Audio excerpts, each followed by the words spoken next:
voluntarist. And now it's time for another episode of the Drive-By Commentary.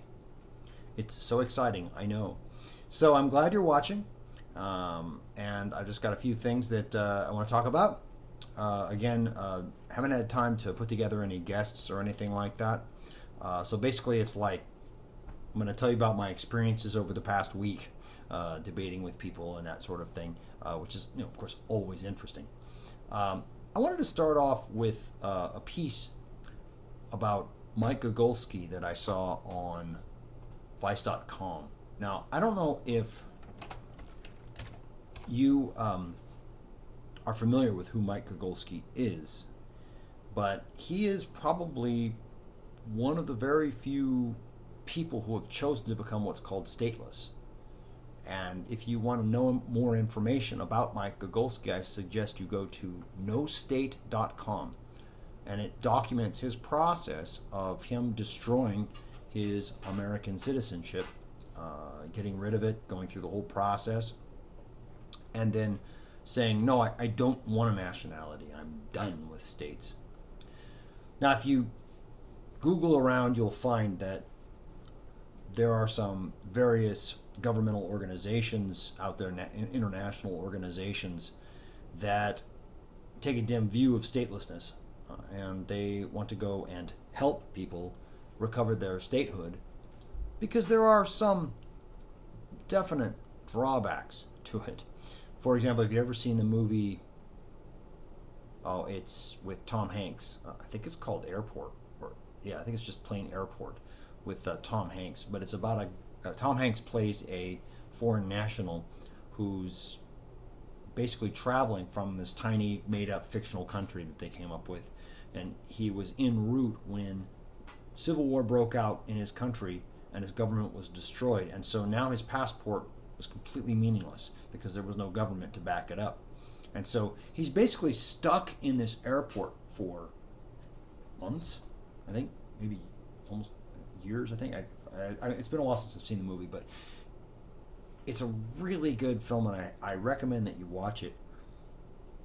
Enjoying some tea, because in it you really get to see what a nightmare governments have made of international travel, of being able to go from point A to point B, to be able to freely move around on the globe. They have made it very difficult. So a guy like Mike Gogolski would wind up being in the Tom Hanks character's similar position, where he can't go anywhere. So what he did was he applied to, now he immigrated to Slovakia, where Czechoslovakia used to be, for those people that are in my generation.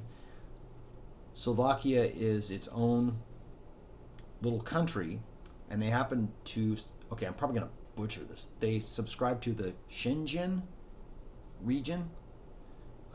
They're part of the Schengen region, and I apologize again if I said it wrong. And basically, they adhere to a certain set of treaties that allow for stateless persons. So what he did was basically apply for what's in effect asylum, and they gave him papers, and he has what he says on his site, protection. So basically it's like his document is kind of like a passport, but he still is limited to the Schengen area, which covers some countries in Europe, and that's it. He can never come back to the United States. He can't fly outside of that zone because of what he's decided to do. Now, this has been a protest thing. It's made his life harder. It's not made it easier. But you know what? When you talk to him, he seems pretty happy. He's happy to have dumped his American statehood. He felt that his being connected to the United States government made him connected to mass murder, and it was shortly after, I believe, the latest incident, the latest endless war that won't stop.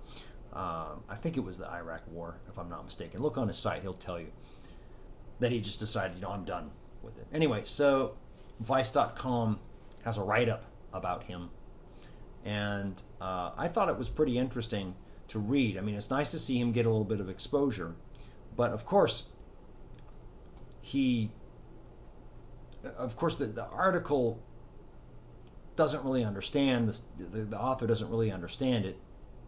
Um,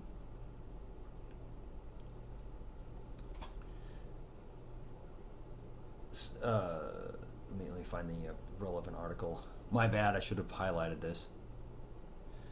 So here's what the article says basically. There are many ways of describing the predicament Gogolski's gotten himself into, but there's one that's a bit clearer than others. On paper, he has pretty much fucked himself.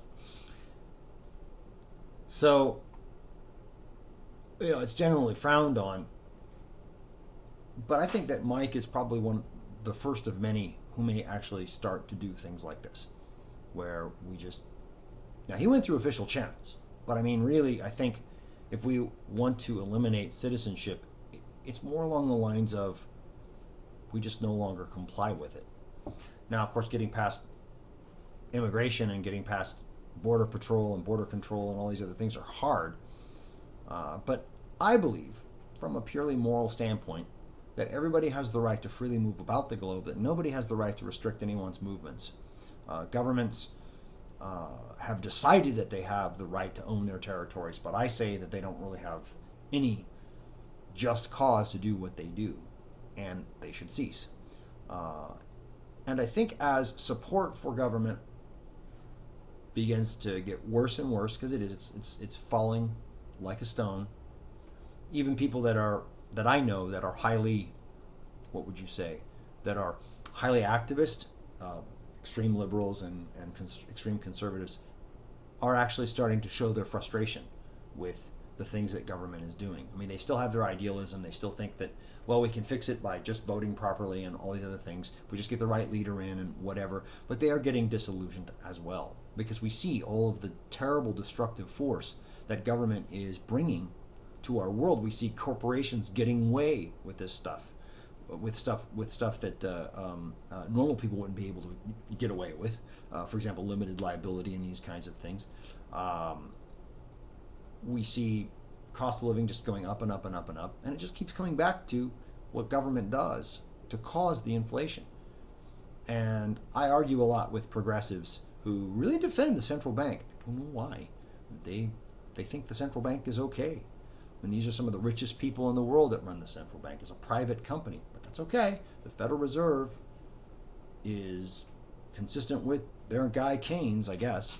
So anyway, so long and short of it, Gogolski is a brave man who has decided I'm going to put my money where my mouth is. I'm going to go and I'm going to renounce this because it's wrong. And he really did follow his moral convictions, and I just think it's great. He's made his life hard, sure, but that shouldn't stop anybody, really. I mean, we're kind of complacent in the society, aren't we? We sit on our hands, right? We think that if we ignore the government, it'll go away. Well, it won't. However, the first step toward a free society, the first step comes with freeing one mind at a time. And as I was talking about on a particular conversation on Facebook, that one of my friends who's a newly converted anarchist, although he's still having a hard time with the anarchist label, like I did when I first realized I'm an anarchist, but I don't like that word, but I guess I am. He's kind of there in that situation. But he wants to know, what's the definite path? How do we defeat these guys? How do we stop taxation? How do we stop all these things? There's no direct confrontational action that you can necessarily take to stop these things. What has to happen is that we withdraw our consent from the system. When we do this, we withdraw the legitimacy. We begin to engage in civil disobedience. We stop paying taxes. We stop voting. We stop respecting the authority of the government. And that's really the only way that it's going to come about, when you just say, you know what, you're not my leader anymore, you're not my ruler. Your rules don't apply to me anymore. And unfortunately, that could bring violence. Absolutely. Many of us, I think, sort of just go along with what they say, and well, we just pay our taxes and just to get us to leave us alone, right? But I will say this, that may seem like you're doing nothing, but you have actually changed your heart. You actually, in your mind, say, you don't own me. I'm just going to go along with what you're saying so I can avoid getting hurt. But I no longer believe in the stuff I was taught in school. I think that's the first step. And as more and more people, more and more minds are freed, eventually you will have a critical mass of people that will just stop taking the government seriously. They'll just stop doing what they say. This, you say, but how? What about when they come after you, right? With guns and everything like that. They could. Martin Luther King Jr. had the same problem in the South. He wanted to impose bad laws. He said civil disobedience is the thing to do. His people engaged in that civil disobedience, and many of them were hurt. Many of them were thrown in jail. I'm sure many of them were killed. It's unfortunate, but the state is willing to use violent force to impose its rules. We have to get to the point where people are no longer interested in joining the law enforcement agencies, because really the chief thing is the rules are fine, but if you get rid of laws and all that other stuff, but if you get rid of the law enforcement officers, if they stop their jobs, they just stop enforcing the law, if people stop obeying the law, the whole system falls apart. They have nothing. If they can't get anyone to pay taxes, they have no money.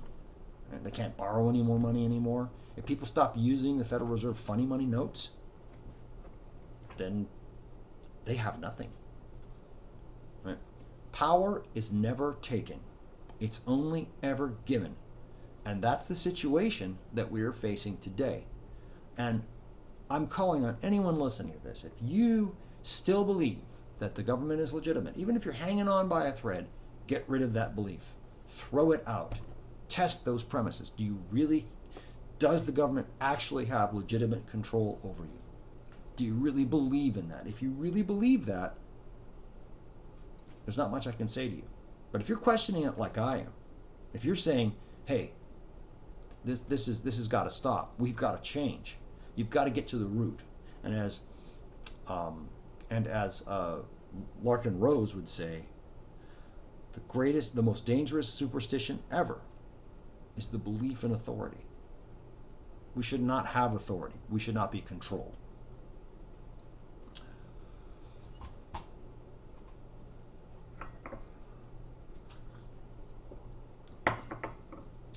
Now,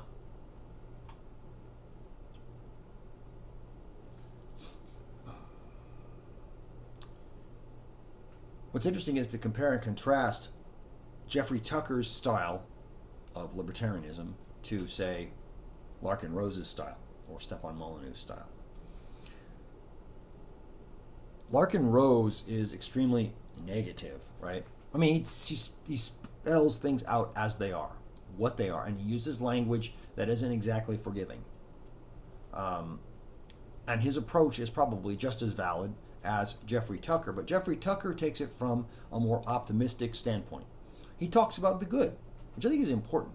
So I'm going to say one thing, that if you are watching this radio station and you're just watching every show and everything like that, Michael's probably going to kill me, but maybe you should take a break.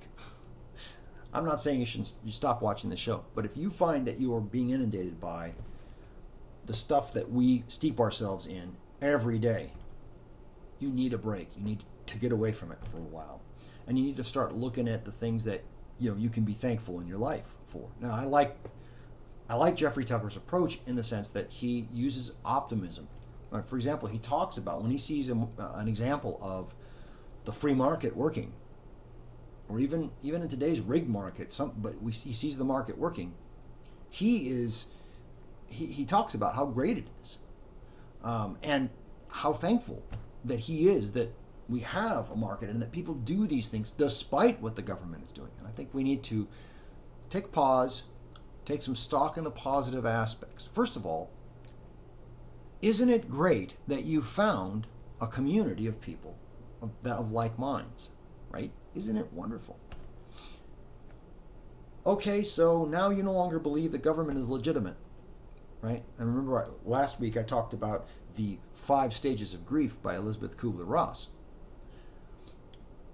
Depression, maybe one of them, anger, resentment, bargaining, all these other things, right? But when you accept that this is the way things are, you begin to see the beauty in things. Yes, government is terrible. Yes, there's all these problems with it. But what is fantastic is we have a community of like-minded people. And for what it's worth, the government hasn't shut that down. We can still talk to each other. We can exchange ideas. I think that is a positive aspect.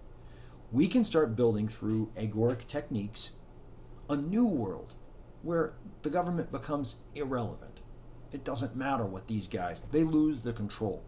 That's what they want, is control of your life, right? Well, when you put it aside, when you say, I'm no longer owned by you, you don't own me, I'm a free person, right? In thought and in deed, right? When you start to do that, that's when things begin to change. That's when they lose their authority, they lose their control. And this is something to be optimistic about. I think Bitcoin, for example, is something to be terribly optimistic about. Bitcoin was an amazing gift given to the world, which basically commerce now can be completely unregulated by any entity. We have a money now that is completely unregulated by any entity. No trusted third party required, no central bank, no way to shut it down without pulling a plug on the entire internet. I think that's pretty powerful. For example, I just recently got paid a donation through Bitcoin for an article I wrote on the art of not being governed. I think that's fantastic. This money just came out of nowhere. It was wonderful. This is the sort of thing that eventually we're going to be using Bitcoin for almost everything. I mean, they talk about, oh, okay, in a governmentless society, how do we deal with things like IP, right? How do we guarantee that an author gets paid for his work? Well, there won't be necessarily any guarantees. However, I visualize, say, a video player that you can download a video, or like a web app or something like that. When you go to play a video, and it asks you if you'd like to donate to the author, right, of the video, the creator of the video. Or you go to get a PDF or something like that, and it asks you, would you like to donate? You can turn it on to where it's like, no, I always want to donate. Make it automatic. So every time you download something from someone, just a fraction of a Bitcoin goes to them. They get paid. This is how the world is going to be reshaped and recreated. So kind of going into that, I want to talk a little bit about the Bitcoin revolution. Now, according to this article, the Laureate Trust has announced via a press release to the Digital Journal that they expect Bitcoin to pass PayPal in US dollar transaction volume this year. Bitcoin has now reached a transaction volume of $300 million. I mean, that's big. That's really big, right? And that means that it's starting to be taken seriously. I predict that maybe within only a few years, you're just not even going to be using credit cards on the internet, that everything is going to be crypto digital currencies like Bitcoin. I think that's the way it's going to go at some point. There's so much less regulation, so much less cost. It's so much easier. Although I have to admit, today I did have a little bit of a hiccup, but it was an implementation issue, I'm sure. But a company called Namecheap.com, you can pay for domains with Bitcoin, and I went to go fund my account with Bitcoin, and it didn't go through. So I'm currently working with them, with their support, to find out what happened, and hopefully I can get my money back.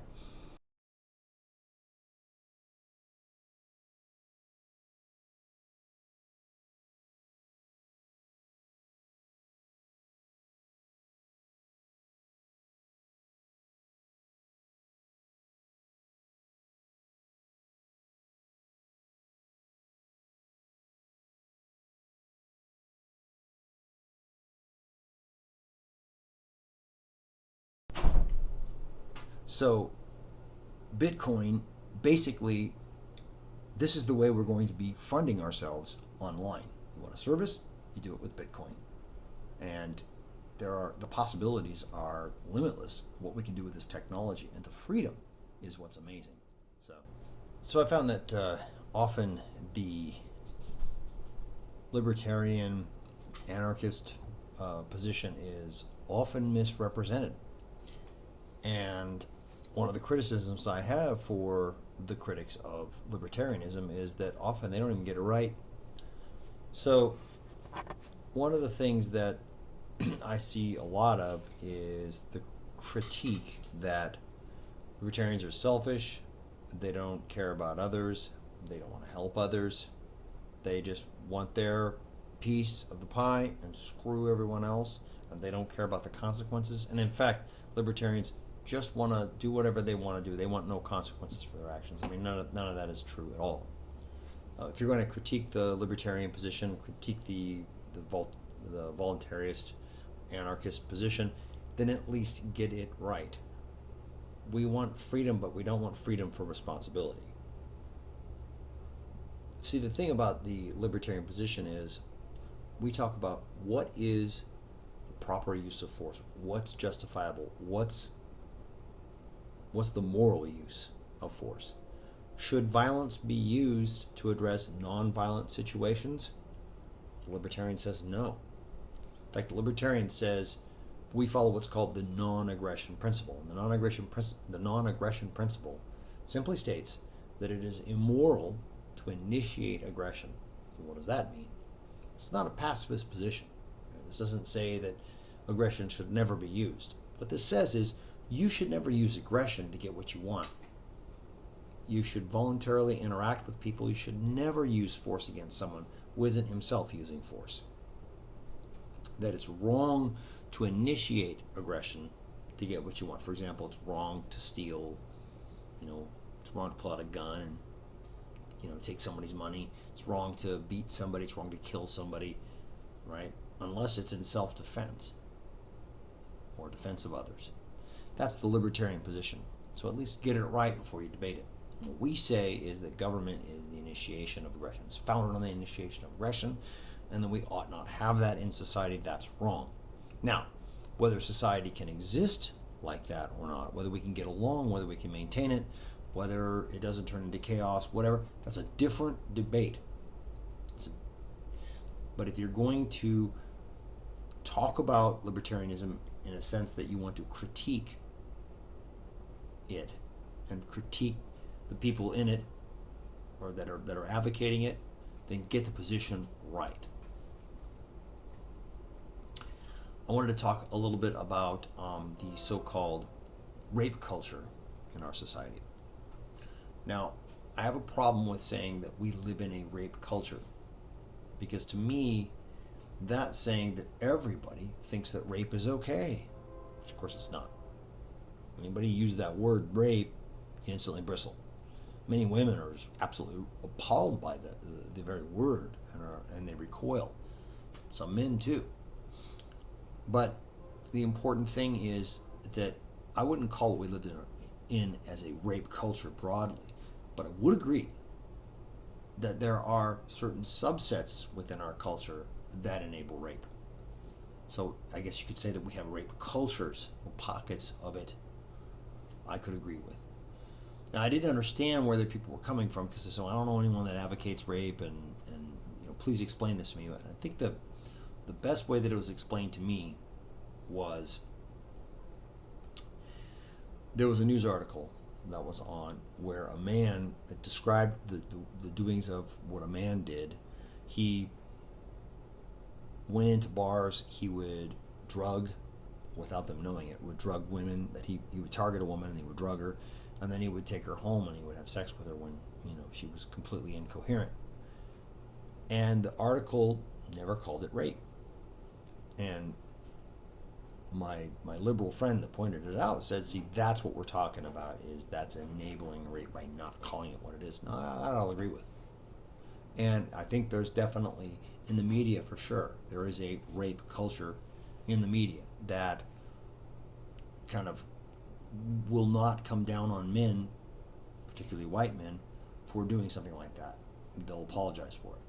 And certainly we could call a rape culture is when somebody says, "Hey, she had it coming, she shouldn't have dressed like that," and blaming the victim. On the flip side, there was a woman who, I believe she was a beauty pageant contestant. She came out and she said, "Hey, I think women ought to use self-defense. They ought to, she herself was a black belt. You should learn self-defense, and that way you can combat rape that way."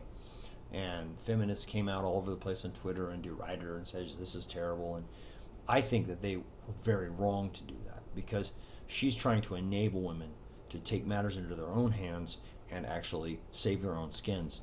Because unfortunately, rape is reality, just like theft is reality, murder is reality, car wrecks are reality, burglary is reality, and you need to take steps to protect yourself. And that does not enable the rapist in any way, shape, or form. It does not enable, that does not apologize for the people that are doing evil things, right? There's nothing wrong with protecting yourself, but what we shouldn't do is shame the victim for not protecting herself. Hey, what happened was wrong. And unfortunately, unlike a burglary, a rape really messes somebody up.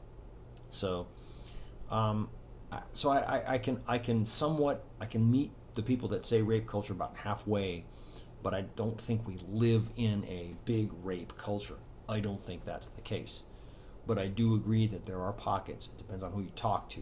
There are people that will apologize for it, and sometimes they're on the news.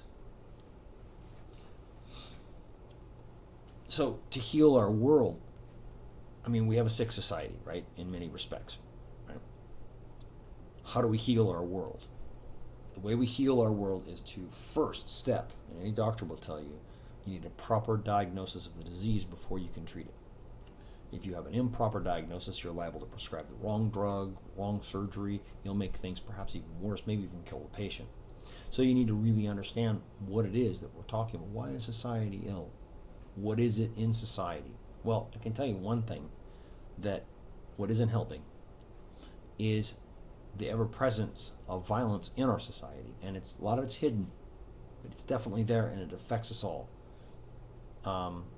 There were psychologists a while back that did studies in Europe to find out what was causing road rage, and they discovered that what was causing the road rage was all the rules of the road, all the lane markers and the signs, and there was so much of it on the road, traffic signals, speed laws, that the state was directing your every move at every step of the way, and this frustrates people because they can't be adults.